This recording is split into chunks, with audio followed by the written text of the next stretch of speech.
नमस्कार साथियों, government college अंता के यूट्यूब चैनल पर आपका एक बार फिर से स्वागत है। BSc part third quantum mechanics and spectroscopy में आज हम पढ़ेंगे हाइजेनबर्ग का अनिश्चितता सिद्धांत। इससे पहले हम क्वांटम मैकेनिक्स में विभिन्न टॉपिक्स पर बात कर चुके हैं। क्वांटम मैकेनिक्स के कई विभिन्न टॉपिक्स पर हमारी चर्चा हो चुकी है।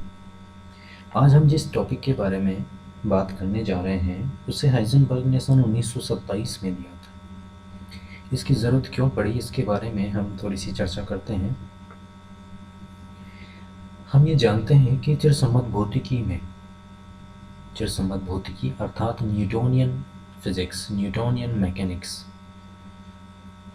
तो चिरसम्मत भौतिकी में किसी निकाय या पिंड के गतिक व्यवहार के बारे में प्रारंभिक जानकारियाँ जैसे कि स्थिति, संवेग, उस कण पर लगने वाले बल, ये प्रारंभिक जानकारियाँ यदि हमें हैं तो उस भौतिक निकाय के भविष्य में होने वाले व्यवहार या उसके द्वारा तय किए जाने वाले पथ का पूर्णतः निर्धारण किया जा सकता है।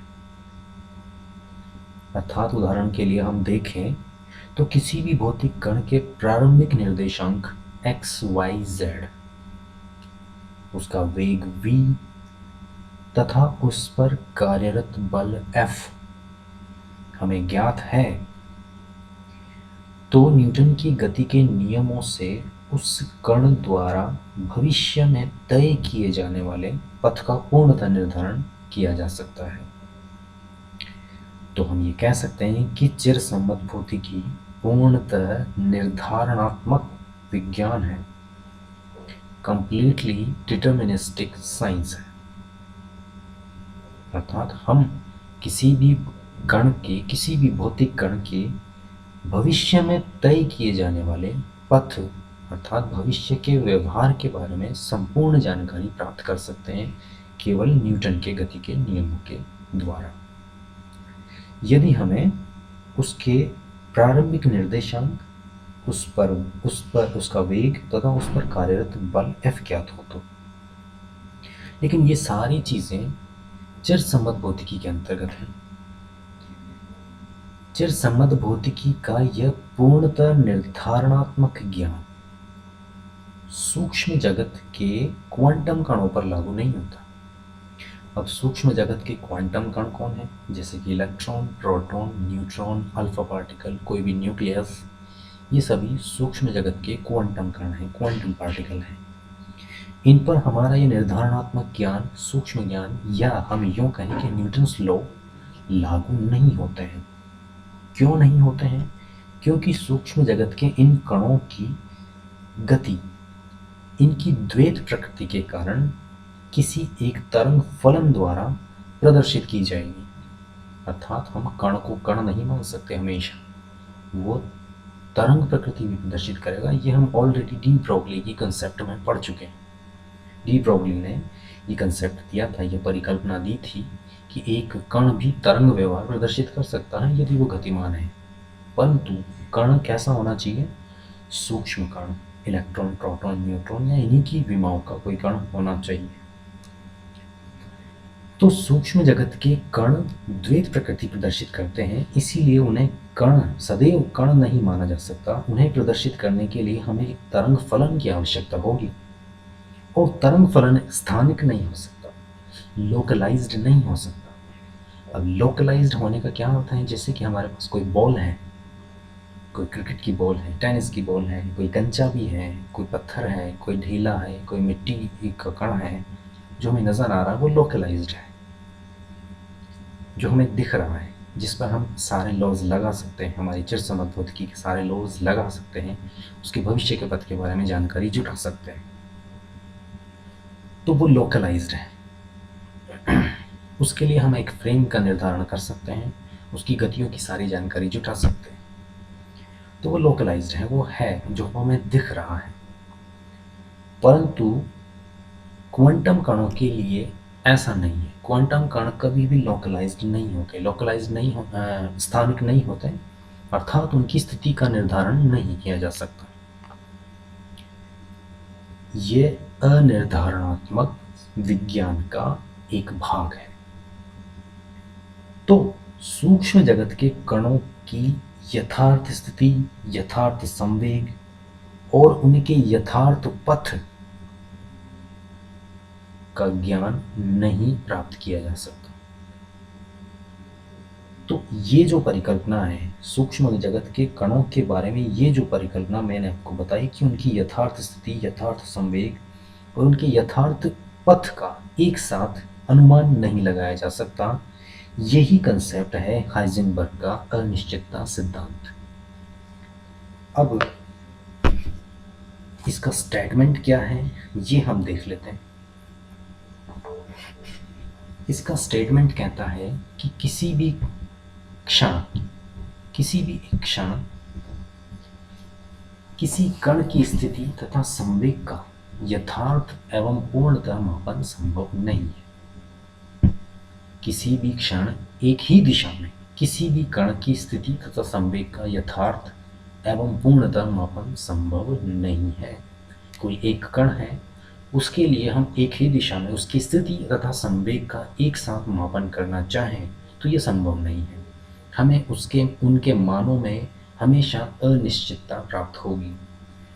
यदि x दिशा में संवेग के घटक के मापन में न्यूनतम अनिश्चितता डेल्टा x है, न्यूनतम अनिश्चितता का अर्थ है कि यहाँ पर हमें एरर मिली है, उसकी जो संवेग यहाँ पर संवेग की जगह पर स्थिति है, यदि x दिशा में उसकी स्थिति के घटक के मापन में न्यूनतम अनिश्चितता यदि डेल्टा x है, तो उसी x दिशा में संवेग के घटक के मापन में अनिश्चितता डेल्टा px इस प्रकार होगी कि दोनों का गुणनफल कभी भी h×2 से कम नहीं हो सकता।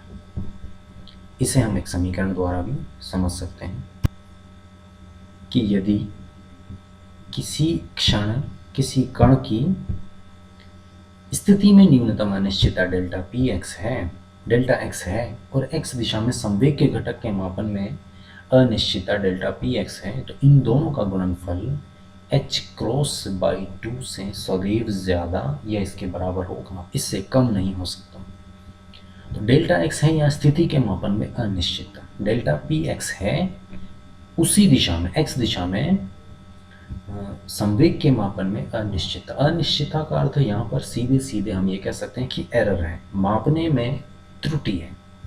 तो ये जो मापन की त्रुटि है, ये इन त्रुटियों का गुणनफल, एक तो है स्थिति के मापन में अनिश्चितता या त्रुटि और उसी दिशा में संवेग के मापन में अनिश्चितता या त्रुटि, इन दोनों का गुणनफल h×2 के बराबर या ज्यादा ही होगा, कम नहीं हो सकता। अर्थात इस एरर को हम कम नहीं कर सकते, किसी भी स्थिति में कम नहीं कर सकते h×2 से। तो ये जो अनिश्चितताएं हैं ये होगी ही होगी, ये उपकरणों के कारण नहीं है, ये प्रयोग में लाए गए उपकरणों के कारण नहीं है, बल्कि नैसर्गिक है, नेचुरल है। क्यों हो रही है? क्योंकि एक कण द्रव्य तथा तरंग दोनों प्रकार के स्वरूप प्रदर्शित कर रहा है, इसीलिए ये होगी ही होगी, ये नैसर्गिक है, ये कृत्रिम नहीं है। तो इसका अर्थ है कि इन्हें समाप्त करने का भी कोई तरीका नहीं है। तो ये सारी चीज़ें कहाँ हो रही है? ये सारी चीज़ें हो रही है उन क्वांटम अवस्थाओं में, उस क्वांटम रीजन के अंतर्गत हुई। चिरसम्मत भौतिकी में जो h है, h अर्थात प्लांक कांस्टेंट, यहाँ h cross reduced Planck constant है जिसका मान होता है h/2π। तो चिरसम्मत भौतिकी के अंतर्गत h → 0 होता है, अर्थात चिरसम्मत भौतिकी में h का कोई वैल्यू नहीं है, वो तो 0 हम मान लेते हैं। तो यदि h → 0 है तो यहाँ h× भी 0 होगा, अर्थात डेल्टा x और डेल्टा px दोनों का गुणनफल ही टेंड्स टू 0 हो जाएगा। इसका अर्थ है कि इस कण की स्थिति और संवेग के मापन में होने वाली अनिश्चितताओं को शून्य लिया जा सकता है। तो चिरसम्मत भौतिकी में मापन में, कणों के मापन में कोई अनिश्चितता नहीं होगी। हम किसी बॉल की स्थिति और उसके संवेग का बिना अनिश्चितताओं के, बिना त्रुटियों के मापन कर सकते हैं, बिल्कुल कर सकते हैं। चिरसम्मत भौतिकी में हम ऐसा ही करते हैं। परंतु यही चीज़ हम क्वांटम मैकेनिक्स के अंतर्गत नहीं कर सकते, क्योंकि वहाँ पर कण लोकलाइज्ड नहीं है, वहाँ पर इलेक्ट्रॉन हमारे सामने रखा हुआ नहीं है। इलेक्ट्रॉन की स्थिति के मापन में अनिश्चितता डेल्टा एक्स और उसके संवेग के उसी दिशा में घटक के मापन में अनिश्चितता डेल्टा पी एक्स यदि है, तो इन दोनों का गुणनफल h क्रॉस बाई 2 के बराबर या इससे ज़्यादा ही होगा, कम नहीं होगा। अर्थात एरर तो हमेशा आएगी ही आएगी।